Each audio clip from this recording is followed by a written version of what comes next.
Hey guys, this is our March small group leader training video, and what I want to talk to you guys this week is what's the difference between being a Christian and being a disciple? Because when it comes to your students being on their campuses, it's a big deal for them to want to fit in. Every student wants to fit in some form or fashion, whether it be on the sports team, the drama or debate team, the band. They all are looking for their little niche to find themselves in. And I really think that that can be a common problem when it comes to our small groups on Sunday mornings or on Sunday nights. Because if you're a visitor and you walk in and into an environment like that and you sit down and you're in a round table discussion with other students and you find out that everyone else calls themselves a Christian, it's really easy for you to say, you know what, I'm a Christian as well, whether you really know what that means or not.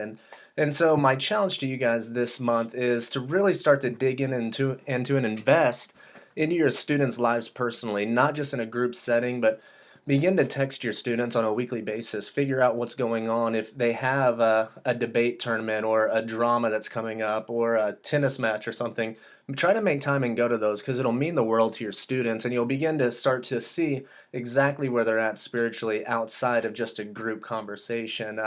One of the big things that we see happen a lot is, well, you'll have students come in, be a part of your group, and they'll just kind of want to fit in. They'll give those Sunday school answers, and that's not really what we're looking for. Our goal is to take students deeper into their walks with Christ, and it's interesting because when you look at Scripture, yeah, we are to be called Christians, we are to be Christ-like, we are to be Christ followers, but Jesus actually calls us to something a little bit deeper, a little bit harder, and it's found in John chapter 13. And this is what Jesus says in John chapter 13 in verse 35. It says, "By this all people will know that you are my disciples, if you have loved one another." And that's the key right there.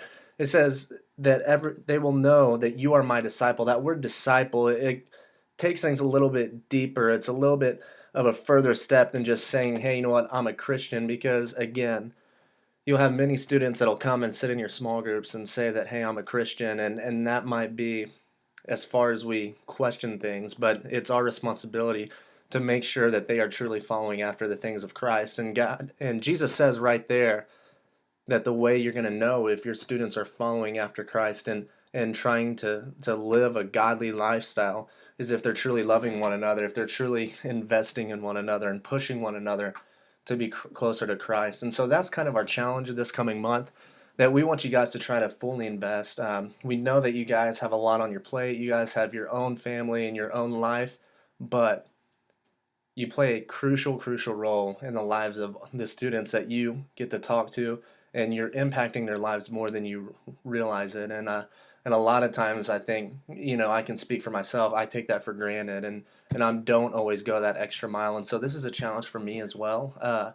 Is that I truly want to make sure that I am discipling these students the way that Christ discipled the 12 apostles. And so for you, what are some ways that you can begin to take your role as a disciple maker a step further? What are some things that you can begin to do? And so hopefully you guys can think of some things. If not, feel free to come and talk to us. Just know that we're praying for you guys on a daily basis, and we hope that we can begin to see a greater impact happen here in the Broken Arrow and Tulsa area. We love you guys. We'll see you guys next time.